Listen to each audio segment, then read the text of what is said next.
Could you please take roll? Councilmember Cole? Here. Councilmember Schwer? Here. Councilmember Wong? Here. Councilmember Nordby? Here. Mayor Monge? Here. Yeah. I just didn't know where the wire was coming from.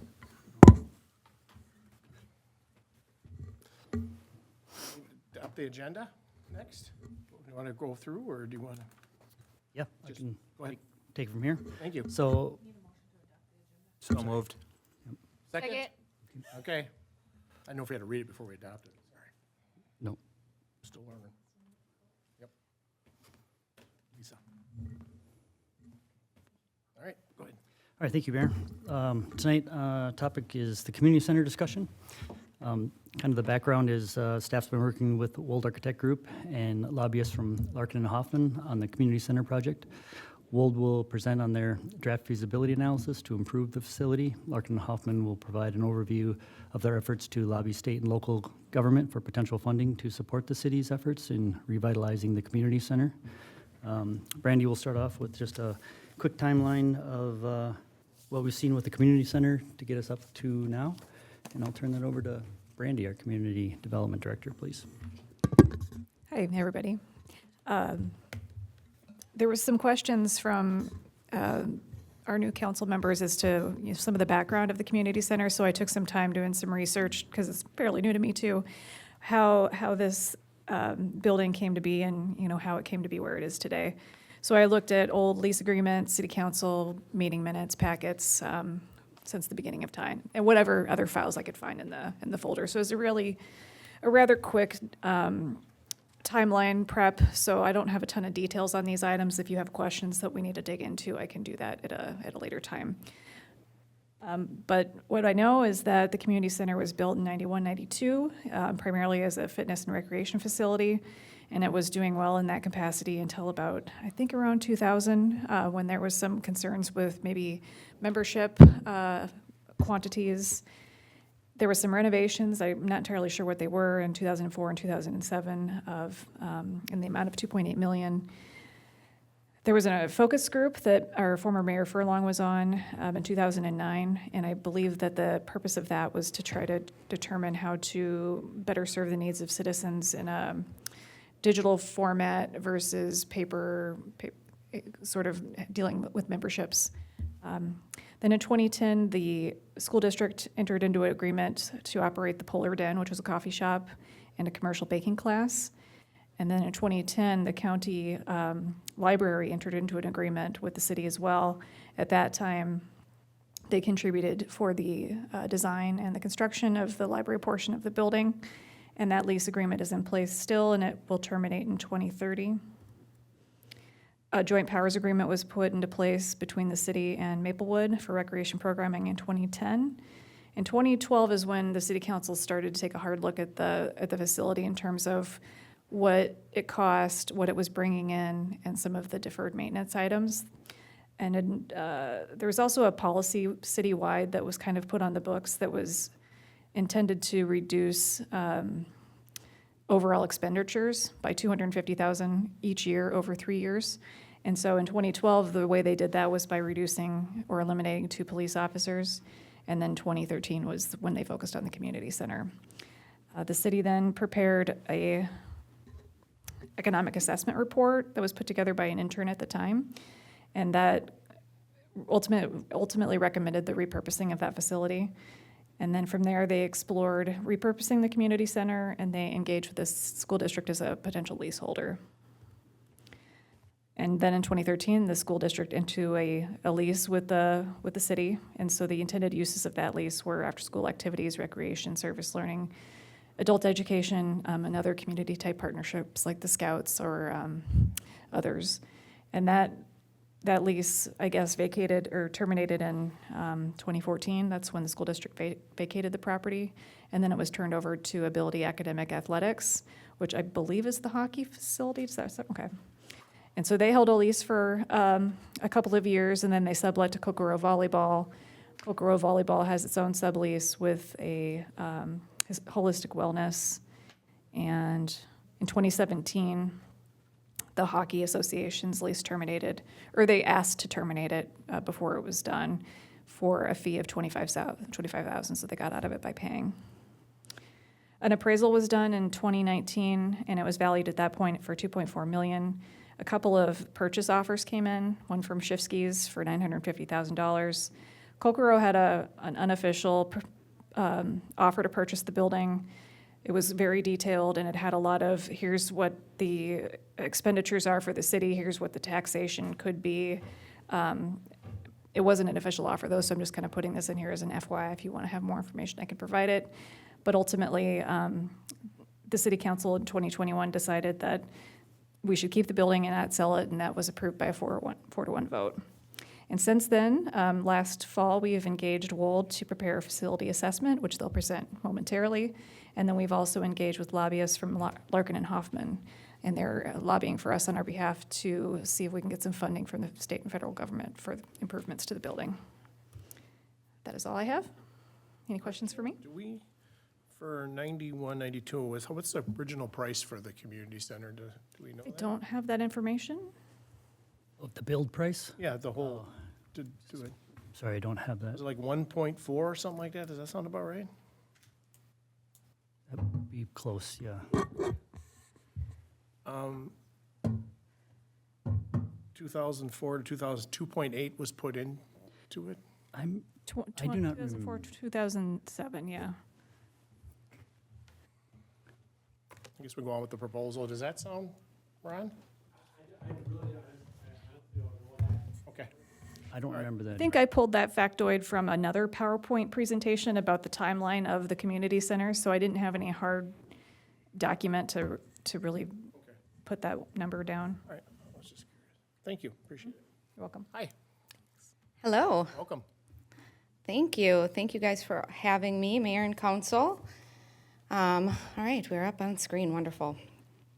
So as Brandy mentioned, Introduce, oh, yeah, sorry, thank you. who are you with, please? Paige Sullivan from Wold Architects and Engineers. Thank you. And as Brandy mentioned, we were brought on by the city to complete a facility assessment and do some long-range planning for the community center. So today, what we're going to go through, since we've been meeting now with the core group for since about October-November timeframe, we want to give you guys all an update about what we've come to understand about the facility. So we're going to review some guiding principles that we created as a group to kind of give us set standards for the process moving forward. So we have something to always go back and check our work, make sure we're sticking to these goals and guiding principles. We're going to go through a brief overview of the facility assessment that we completed. We're going to talk about the engagement strategy, which is kind of our next steps on this process in the long-range planning. We're going to give a quick schedule update and then talk all the next steps. Please stop me. I'm just going to go through, but please stop me if you have any questions at all. So to start out, the goals and guiding principles. So as a group, we kind of work together to understand what we want to get out of this process, what the community center should be. So goal number one is the true cost of operating the facility must match or exceed the community's interest. It must be justifiable to city's residents. Number two is the facility should promote the potential Parks and Recreation Department and become an asset that they could then manage and operate. And then the third one would be the project should build on the momentum of the resident engagement sessions to create relevant and usable community space. So we've heard that those sessions have been really wonderful, and we're hoping to continue some of those sessions as well for this long-range planning. Looking at the facility assessment, so members from Wold, we've got architects, mechanical engineers, and electrical engineers. We all went out to the community center with Ron and really walked through the whole space. We looked at some plans beforehand, so we were prepared, and then we just kind of looked around and made a huge list of everything that we saw. So some of those things that we saw just from an architectural site and exterior standpoint, I'm sure a lot of you are aware of the failures that are occurring at the exterior envelope. So there's quite a few holes, and the exterior insulation system is starting to fail in numerous spots. There's an original roof to the facility that needs to be replaced. It's at the end of its useful life. A lot of the glazing systems, the windows, curtain walls, are starting to fail as well, which is causing a lot of water penetration into the facility. And then there's some just minor brick repair and tuck pointing. So some of the masonry on the building is starting to crumble slightly, so it needs to be maintained. There's some water penetration there as well that's starting to show. And actually, some of the holes in the exterior are allowing animals and rodents to get into the facility. So Ron and his team is doing a great job of dealing with some of that. At the interior of the building, a lot of cosmetic issues that you'd kind of expect to see in a facility that's been as used as this one over the years. So casework, flooring, all showing signs of wear. As you'll see from these couple images on the screen, there is water damage that is visible at the ceilings. So this is what you see, at the ceilings, but then above that ceiling there is water penetration visible there as well. There's damage to the gymnasium floor that we've received photos of, and we've heard that is now covered by the gym flooring, but that's pretty significant. That's there. And then just, normal wear and tear on the building and non-ADA accessible spaces as well that, could cause issues in the future. More kind of at a grander scale, the mechanical systems, although Ron and his team and the city have done a lot of work repairing and keeping things going, there are some larger mechanical items that are going to come up soon. So the building automation system is one of those items, and then the aging rooftop units and distribution of ductwork, all aging and will need to be maintained moving forward.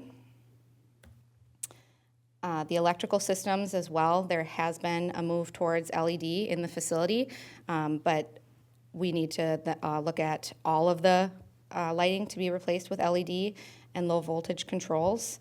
Although the gymnasium has been done, there's still several areas that have not been updated yet. And then there's just some required maintenance on some of the emergency power systems and different electrical equipment that's in the facility. So looking at all of this information, as I mentioned, we have a list of everything that we saw.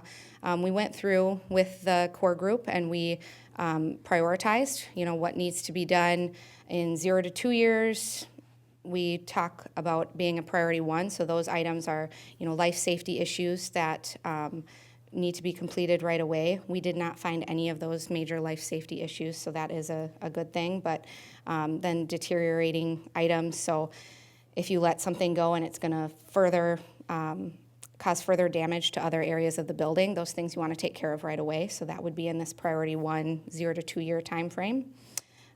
Health issues, rooms with no ventilation, that would be something that would want to be done immediately.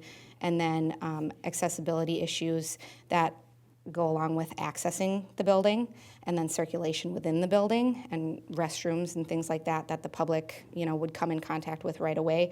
Those things are all things you want to address right away. Then we go to priority 2 items, so those are a little bit, less critical to be done immediately. So it's just kind of one step below there. So we're talking things like energy items that would result in a payback of 10 years or less, systems costs that would require maintenance or replacement within 5 years, and then just some modernization comes here as well in this level 2, priority 2 category. Then we go further into a priority 3, which would be the 6 to 10 year time frame. So what we're doing here is we're kind of setting up a 10-year plan, if you will. So the things that you'd want to get done in the 6 to 10 year time frame would be system upgrades, energy system upgrades that would require a payback or result in a payback of more than 10 years. And then material costs or materials and systems that currently function but would require replacement in that 6 to 10 year time frame. Health issues that might not have been flagged by health code but would want to be addressed, that would occur here as well. And then removal of any items affected by other changes occurring would all happen in that priority 3 time frame. And then priority 4 items are the aesthetic items, so things that really aren't affecting how the building functions, but, you know, you want your building to look nice, obviously. So those things would all be in that priority 4 category.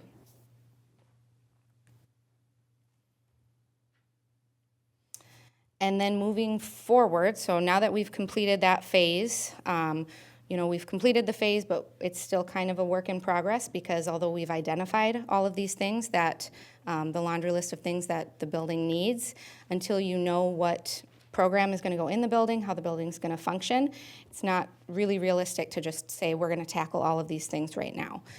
So now this second phase of the project is kind of the long-range planning. And so at this point, what we've done is we have worked together with the core group to identify potential users of the space, who's going to be most likely to maybe rent out space or hold community events in this space. So we've started to identify potential partners. And so we've worked together to create a list based on current business owners in the city of North St. Paul. And then we've gone through and kind of given a level of interest that we would think that people would have, these potential users. And then our plan would be to go out and meet with these potential users and talk with them about the space and generate some ideas really about what they would use in a community center, what they could see that the community might need. After that, once we have a list, once we've met with all of these groups, we would expect that we would probably come back to council and, you know, present again based on what we've identified. That's kind of an optional thing, so we just have it on there as optional, because we could then go straight to what we're calling and what we've, you know, heard as the Community Inspiration Forum. So at that point, once we've identified what spaces that we think would make sense in the community center, then we could bring it to the community and really have the community come in, let us know if those spaces are of interest to them and how they would use those spaces, so to get people excited. So it's, you know, we're setting up a framework of what the facility could be, and then we're inviting people to come and comment on that. And then there'd be further engagement with council and the core group throughout the whole process that we're doing that. So our next steps, since we've got the facility assessment behind us, would be identifying the possible use. So that would be through those outreach meetings that I just mentioned, and then further core group discussions. Once we have these possible uses, we would look at programming and assessing the needs of the facility based on that new programming. And then we'd work on some options development, which I'm sure is what everyone really wants to see, is what's this gonna look like.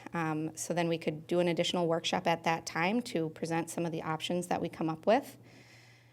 We could then bring those to the Community Inspiration Forum to get feedback from the community once we have something for them to really see and dig their teeth into.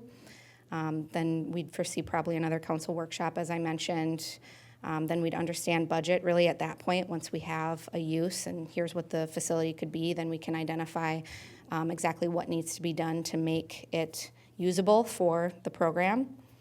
And then ultimately it'd be a council approval to move forward with whatever we come up with during those community inspiration and outreach meetings. So looking at a draft schedule of what that would all mean, we started the core planning meetings, kind of kicked things off in October of 2022, and we've been meeting pretty consistently through this these last several months. Use identification, we kind of started that. That's kind of what the building could be possibly used for. Kind of started that in December, and then we are planning to keep moving that forward through April. That would include some of those, you know, community outreach meetings, and you know, user potential partner meetings. That brings us then, this council update is the March 2023 council update. We would expect that we would have design concepts ready in about May of this year, then be able to hold public engagement around June of this year, revise things and re-engage in July, and then ultimately a council approval in August of this year.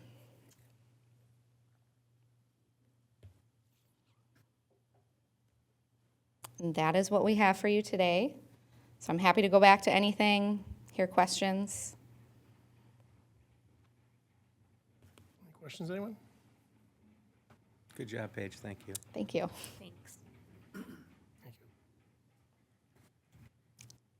Very good. So then it'll be broken down as far as to get up to a certain level and then what the programs are gonna be?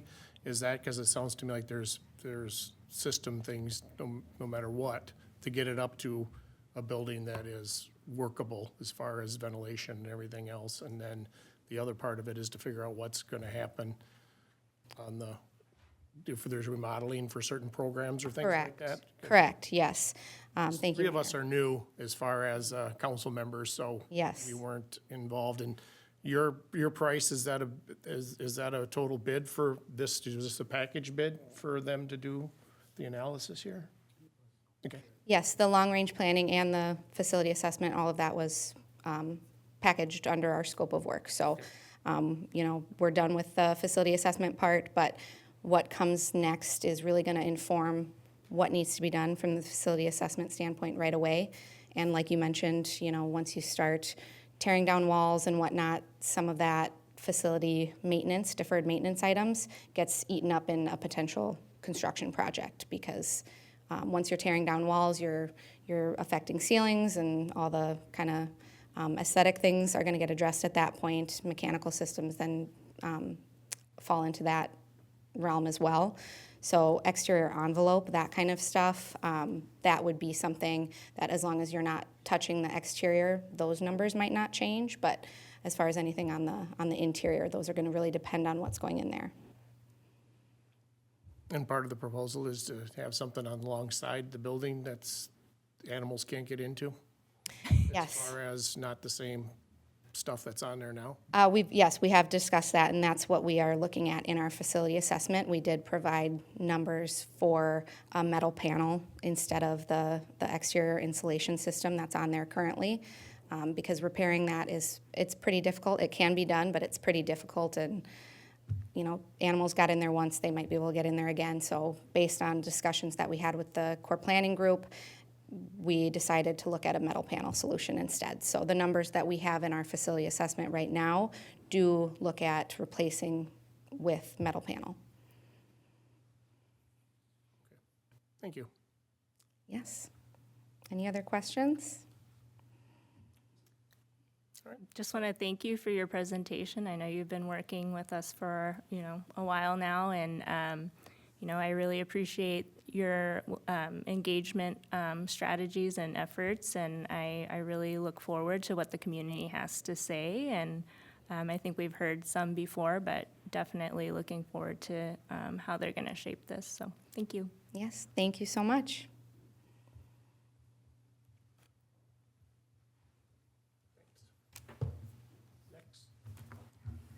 Thanks, Paige.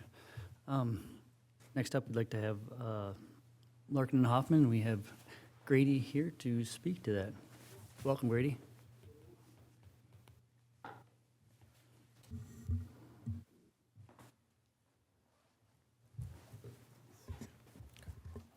Mr. Mayor, council members, Grady Harm with Larkin Hoffman and Margaret Vessel, our Director of Government Relations. So just giving you a brief update today on the current status of where things are at the legislature. I'm sure some of you have followed the press, but we are kind of on the ground every day and want to give you a quick update on that. And then we'll talk about the bills that we have introduced for the city and kind of the next steps there. So I'll turn it over to Margaret. Good evening, Mr. Mayor and council members. Again, Margaret Vessel, Director of Government Relations with Larkin Hoffman. It's a pleasure to be here this evening. We are your representation at the Minnesota State Capitol, so I'm just going to go kind of high level, and then I'll turn it over to Grady, and he can talk about the bill specific.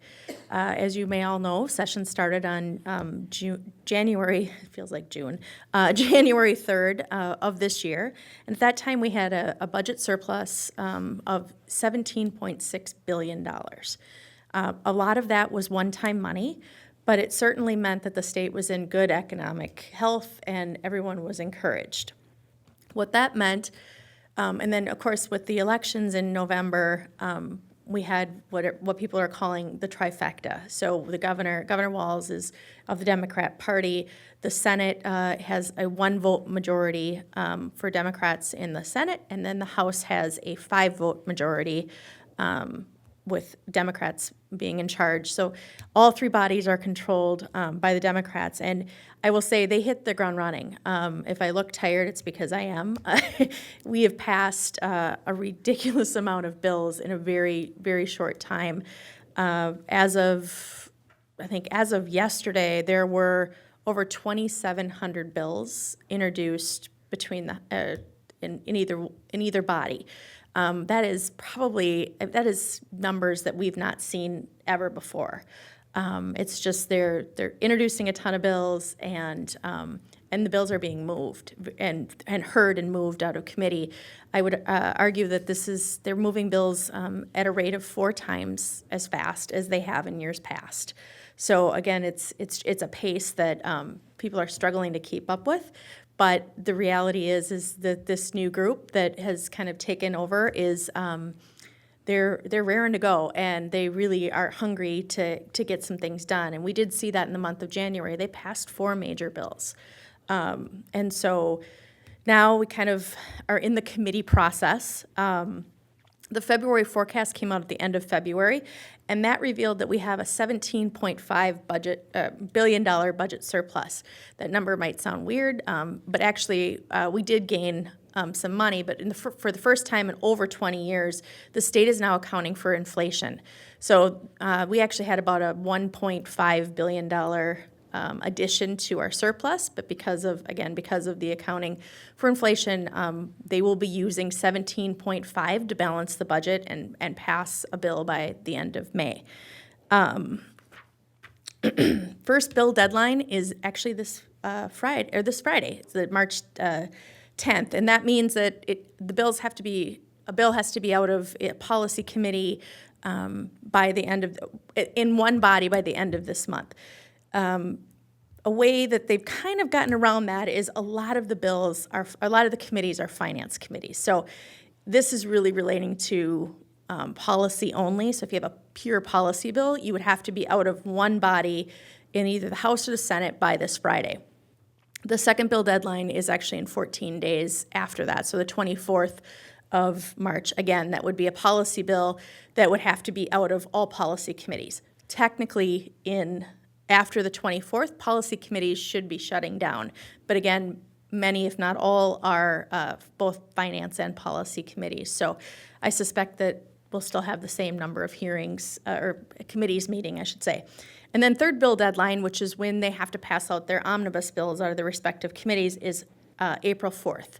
That is the Tuesday before Passover, which I believe Passover begins at, I think, dusk on the 4th. So they'll be on break. It's traditionally a spring break. Typically, we have usually like a 10-day, I'll call it spring break for lobbyists and legislators. This year, that was kind of cut down, so we'll be back on the 11th, and at that point, my guess is they'll be moving bills off of the floor and going into a conference committee type scenario, which is also going to be new because due to COVID and just how things have worked in the last, at least specifically the last 3 to 4 years, we haven't seen the traditional conference committee process where they've actually sat down, went through the side-by-sides, and worked out the differences in public. So this will be a newer experience for some of the newer lobbyists and certainly for the new legislators. Yesterday or last night, you might have read, the House was able to pass out their bonding bill packages. They had 2 bills. The GO bill, which is the general obligation bill, was about $1.5 billion, and it passed by 91 to 43. That bill needs a supermajority to pass in both bodies. And then they had a cash bill as well, and that bill was about $393 million. That bill is just a simple majority that you need to pass, and that bill actually passed with 98 to 36. So there are, now those bills will now go to the Senate. And I don't know, again, if you've been watching the news at all, the Senate Republicans did a press conference, I believe, within the last couple of days, where they said that they are not going to put up any votes for a general obligation bill until they get kind of a tax relief package for all of Minnesotans. So what that means is the 7 votes that are needed in the Senate from the Republicans they're being hung up, if you will. So bonding at this time is certainly uncertain. The plan was, because of last year's, I'll call it a meltdown, but just things just kind of falling apart at the end of last session, and they're not passing a bonding bill. There's a number of projects that kind of there's a backlog, and so they wanted to do a early bill, and then and then do a second bill at the end of this session. Now the reality is, my guess is they will negotiate one big bill towards the end of the session, and it'll be part of kind of a larger package. So I don't anticipate us seeing a general obligation bonding bill. However, we could see them pass the cash bill pretty easily if they wanted to, because again, that's a simple majority. They are constitutionally mandated to adjourn on May 22nd, so there is some time. There is talks of them maybe finishing early. I will tell you, in my 25-plus years, I think I've only seen it once, and it's only been by days. So we'll see if they can accomplish that. But it's certainly going to be an interesting time to not only be a lobbyist, but to be a legislator and city government, because everything they do impacts the things that you do. So with that, I'll turn it over to Grady to talk about your bills. Thanks, Margaret. Mr. Mayor and council members, as Margaret said, this bonding bill that passed last night, for the most part, was primarily bills, items that didn't get done last session. So we'll be working to try and work on the 2 bills that we have introduced for you to incorporate them into the final bill that's passed. So I'll talk a little bit about the 2 bills that we worked with Brian and with Brandy and Craig to draft up. One is a bill for the community center, so the North St. Paul Community Multicultural Outreach Center. Currently, the bill language is for $4 million appropriation, either in general obligation bonds or cash. And we are continuing to meet both bills have been introduced. They have bill numbers in both the House and the Senate. The Senate author is Senator Zhang, and then the House author on both bills is Representative Lilly. So we're continuing to work with them as we get through this process to refine our requests if we have any changes. There will be opportunities to go in and amend some of the language. So we'll continue to work with the city to address those points. The second bill that we have introduced is for the trail, and that's currently for a $5 million request for the Silver Lake Trail. And again, we'll continue to work with the city to further refine that request as we have more information. I think just to touch base a little bit on some of the other efforts, we had both authors into the city, and we talked about the projects, developed with Brandy and Brian 2-pagers on the project that we're marketing throughout the legislature. And we are looking forward. We've got word that Senator Pappas, who's the chair of the bonding committee, will be touring a different project in a different city near here. The date was rescheduled due to the blizzard a few weeks ago. And so we're working to try and get her to drop by the city for a quick briefing to talk about our bills. Additionally,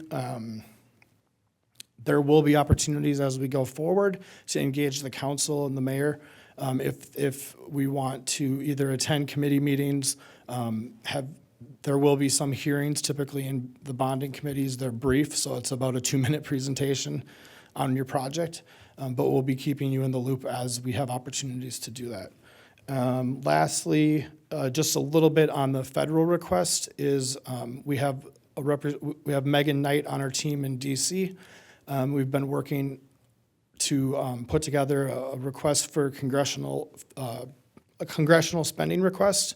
I believe that amount is $3 million, and we recently had a call with Councilmember Wong and Brian and Brandy, I guess the whole team, and the Chief of Staff to Congresswoman McCollum to talk about the importance of this request. So with that, I guess, turn it over to you guys for any questions that we can address. I had a quick question. I was kind of curious, of that 2,700 bills that they're introduced, is that all new for this year, or was that everything that was in the queue as well? Yeah. Mr. Mayor, and council members, yes, those are brand-new bills. So we are in what's known as the first year of the biennium. So the bills that get introduced this year will be, I'll call them live for this year and next year. But anything that was introduced last year is, I guess, for lack of a better term, dead. So these are all brand-new bills that have been introduced. Keep in mind, the legislature had a huge turnover, and so there are 70-some new members that have really hit the ground running, as I said earlier. And so these are, some of them are ideas that have rolled over because not a lot of things happened at the end of last session, but certainly there are a lot of new ideas that have come up as well.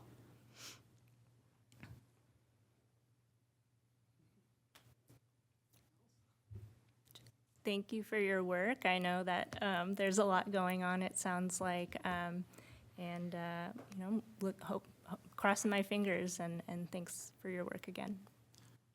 Thank you, and it's been a pleasure to work with you guys, and we look forward to keeping you up to speed and seeking any opportunities to get you in front of members of the legislature to push forward these projects. Thank you. Thank you. Thank you.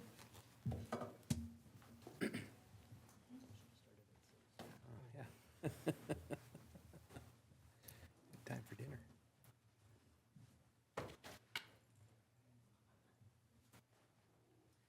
Any other business we need to go over? Nothing further, Mayor. Do we want to have a discussion? A little bit more about Yep. the community center? I don't know. Okay. Would you, we're new, so any information you can give us as far as, Well, there's a community center with animals in it that We put Ron animals is in it, Summer friendly. is a zookeeper as well. yes. So when it,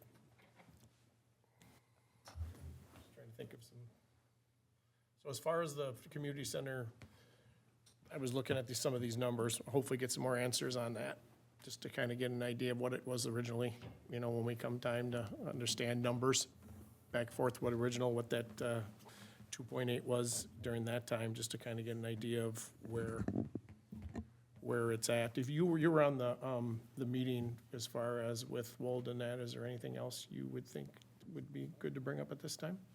You? Let me think about that, but Okay. Tim, do you have anything to add there? I think from day one, Lisa and I have been on the community center in some aspect or another, whether it have been working with its current tenant to negotiate a lease, to determine the value of the property, to take a look at costs to repair, to Band-Aid, to all the way down to demolish. We went through, as Brandy pointed out, 2 offers that were put forward. Neither one of them were incredibly feasible for the city at the time based on what the value of the property is worth. The property does hold the generator for Public Works, is that right? As well as the wiring, the fiber optics, as well as there is a 30-year lease with the county that I believe they give us $1 a year for the property. But in turn, they had invested money into the construction of the building, to the space that they utilize. So in the event that we, in essence, break our lease with them or don't provide additional space, I think the numbers have floated around anywhere between $500,000 and $750,000 that the city would be liable for. I don't remember where we settled. But Do you remember? 517,000. Thank you. I was in there. Yeah. It was quick. I mean, we've got a lot of time and energy into it. I really haven't drawn a conclusion as to what the community center may or may not look like going forward. The project with Wold, and actually somewhat was done in reverse of how they normally do things. Due to legislative session, due to the need to attempt to get bills introduced to gain and garner funding for it, they completely flip-flopped it. Usually the money comes at the end, but it was recognized and identified that there was a budget surplus within the state. So that's kind of why it's been done in reverse. And so we are now really just getting into the proper process in which they go through to determine the feasibility, the need, who the tenants would be, what the community looks for. And I do know that they had one, if not more, community meetings. One of them was here, and it was very well attended. The overwhelming desire was to retain, might not be this community center, but a community center within the community. It was deemed as an asset. So whether it be this building or another building located within the city, the residents' desire is to maintain something. And so what I think Wold is helping us do right now is identify what that building or what that facility would look like, what its uses would look like. And it was unfortunate that we kind of got the cart in front of the horse and started looking at the dollars before we determined the need and the usage. Any I would say also one thing to note too is we do have a current tenant and their lease is up in June, I believe. So that's something also to remember as well. Is the lease annually? So do we renew it every year? He's actually sure. He's actually building a new building in Lake Elmo, the guy who's leasing it now. So when I talked to him, I did a little tour over there. When I talked to him, it would be if he expands his program to men's volleyball, there may be a need for it during the summer. So it wouldn't be a real counted on lease, I don't think, right now. So essentially, at this point, we are going to lose our tenant. On a full capacity, it sounds like to me. Do you agree? Yes, moving forward, he would just want to rent actual volleyball space. Right now, he takes the upstairs and the downstairs with the chiropractor, and they have workout rooms. This would strictly be for their team coming in and using just the volleyball courts. Okay. And, go ahead. You have something? When I was out campaigning, of course, this is a hot topic to talk about out there.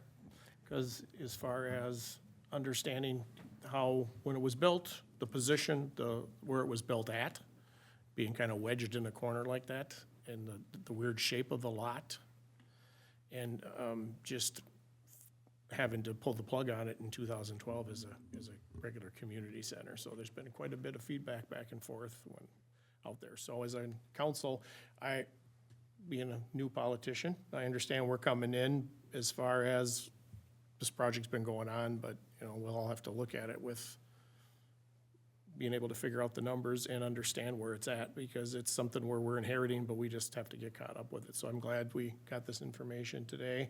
That's why I wanted to ask if this process that they did is a bid, which I thought I remember hearing it was. So it's understanding and just seeing what the need is for it.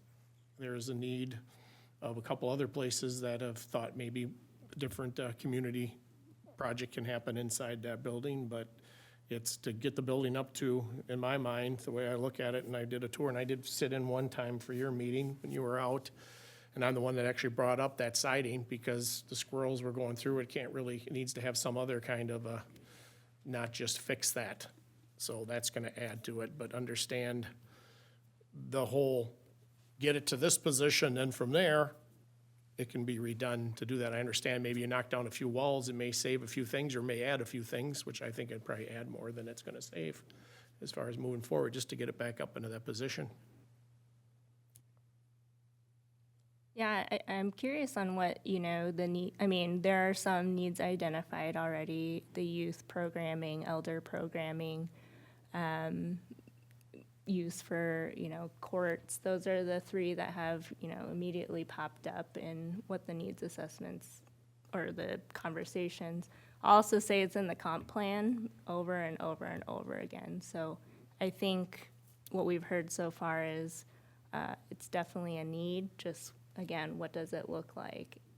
And if that current building is reflects the needs of the community, because it might not. That position too, it's very odd for parking. It's like the apartments use half of it for their parking, and then you have it's not laid out very well for that piece of property, it looks like to me, as far as being able to accommodate maybe weddings or things like that. There's not much parking around it. So that brings a concern too, is just the position it's at. For my concern, when I've talked to people, is where it was placed originally, and, the facilities, and being able to accommodate groups of people, if that's what we're gonna do. Yeah, certainly, I guess it comes down to, what is the programming looking like, as we discussed, and, is it renting out courts to, volleyball teams and other teams as one source of revenue to, I will say also that the community center, when I think about public funding, I don't think of it as a business. I don't think of it in terms of we need a break even, because I don't think that's how public money really works. We're already taxing people, they're telling us what they need, and then we provide the service. Of course, there's definitely a threshold. But I think there's opportunities for us to really consider what maybe wraparound services could look like with nonprofits. We've been approached by many of them, the school district as well. And there used to be a coffee shop, so just thinking of alternative ways to, look at the sustainability of it too. Not just simply from, taxes or something, but there may be other ways in which we could supplement, certainly. In what ways? It just depends on the needs of the programming, so just kind of, is it, so if we have courts, the volleyball team can rent those out. If we have different nonprofits, Merrick, they work with adults with developmental disabilities, and so, is that a place for, different community organizations to house their programs? So we're not maybe strictly running the programs, but we have partners that are helping out. So just kind of thinking about different models in terms of cost savings too, or just contributions to that. So it's not, just tax dollars. Yeah, and I agree, it's not making money off of something as far as a lot of it, but it's to have something where people are using it. And my concern is that it closed in 2012 as a community center. So how does that look going forward? What's the big changes as far as population and what is needed for where we're at with it? Because even after we get it fixed up, we still have the maintenance of a building and the staffing of a building and everything else, where that has to be budgeted out too. So that's where this is going to be a tough one for this council here, because we're going to have to make decisions, and it's not going to be some easy decisions, because it's a lot of people, money-wise, taxes, people have gone up quite a bit and they can't afford. So it's just looking at understanding where we all are with our tax dollars and where we can be with the community needs. And if the school district, we have to get, what I've found out is there's a lot of agreements, but there's nothing written down for what we've done over the years. So we'd have to understand, who's paying for what leases we have as far as going forward tenant-wise, and what we're paying and everything else, because it sounds to me like it's kind of just up in the air. We'll rent it out. If somebody wants it, it will sit empty if nobody wants it. I mean, you'll essentially have to have a full-time position for this. Yes. Organizing it. Yeah, and that's a full-time position to this, to add to the city too. I guess my thought there is we don't really have any resources like that for young people based off of our tax base. I mean, a lot of the budget, if you look, you know, what was passed, a large portion of it, or a very, very small portion of it goes to parks or community development. And so I think it's, you know, based off of what the overall value is for the community. Do we think about making adjustments to what that looks like in terms of percentage? Well, and we're doing it right now by obviously investigating this. But I see John's point of view too. I mean, on a financial impact for the city and its residents, in the grand scheme of things, we have to wrap everything around. And, you know, much to Tim's point, we're doing this backwards. So we haven't sought out anybody in the community about this. We're exploring re-renovating it and revitalizing this community center, yet we haven't done any investigation of what does it look like inside there? What does it look like on a financial end for employing somebody? What is it? There's just so much. I mean, there's a lot to it, and to do it in a reverse order, we don't have choice right now, but that's what's going to happen. So. And we have a facility, you know, Casey Park, I know that building isn't big, but that, you know, it's, to me, the community center is just in a spot where it's not great. It wasn't built in a good spot, in my mind. And that may come out of what Wold works with as well. We've, you know, a spot right across the street might better serve the community. You know, we have vacant land in multiple locations, so, well, because of the way that it's been done, there's a lot that's been wrapped up, at least in my opinion, of this is what it's gonna cost to fix the building. It might not come out that we fix the building. We might drop the building and determine what the community needs are and what a community center looks like. When the community center was first built, it was a workout facility. Everybody either belongs to a gym or lives in an apartment that has workout equipment. That has since gone. But there are still community needs. So that's where we're now in the step of investigation with Wold as to what does that look like. I agree. I think that. And then we got the overhanging piece of, we got equipment in that building if we drop it. Yep. Oh, yeah. And we got a library too, we gotta figure out. Go ahead. Is the next community engagement session on the books? Do we have a time to give people or a date? I think they said June. Okay. To me, we just have to keep an open mind, understand all the numbers we're at, understand the location and what the needs are. So I'm glad to be a part of it. I really want to take a real close eye to this with all of us, because I think it's a big commitment for us as a city. It's a big commitment for everybody to be able to have that and use it properly, and to use the tax dollars wisely, because, you know, like you mentioned, it could be a different spot, it could be a different scenario that we have. We just have to keep it open and understand. So I'm glad this is going forward. So my hope is we can put this to rest one of these days and decide what we're gonna do. And because right now it's been going on for quite a while and there hasn't been a decision on it. So I really want to get this, as far as a group, to be able to get this moving forward, whatever direction we do it. So you want to elaborate on your statement that's been going forward for quite a while and a decision has been made? Well, just as far as people have been talking about and not as a group here, but as the community center's been an open issue for open and close and different things like that. And it's needed work, and it was empty for a while, then they got some tenants. Does that make sense? I don't know if it really ever sat empty for an extended period of time, but yeah. Just where the future is and being able to take care of the building properly. That were The city wasn't a real good landlord. No, I think we can agree with To say it nicely. Yeah. We got Ron. Sorry, Ron. Ron, you're doing a I'm fantastic so job. sorry. Seriously. Well, that's the type of thing is, you know, buildings are such investments. We have this building here, and that's starting to reach the number of years now where we're gonna have to start looking seriously at thing. where we have it, so it doesn't fall into the same disrepair. We got a lot of places we have to take care of, and the structures can't get away like that. But it really never was kind of, the purpose was there, but it never really took off, so I think it just kind of got ignored. That's where I see it at least. All right.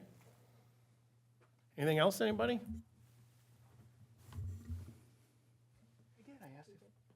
I just didn't know if there was a firm date of that next community engagement center. You know, if people are tuning in to watch us talk about this, if there was a firm date, I wanted to be able to give them that information at this meeting.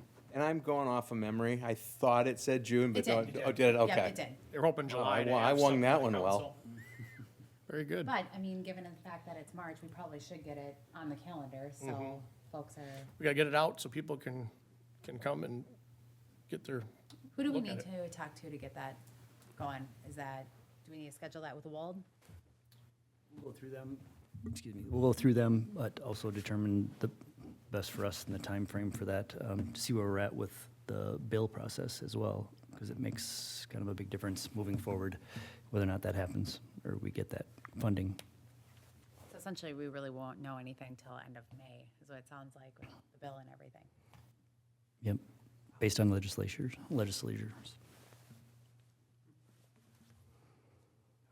Well, I'll adjourn the meeting if there's nothing else. Meeting adjourned at 5:59. We need a motion? Oh, I just did it. So moved. Second. Second.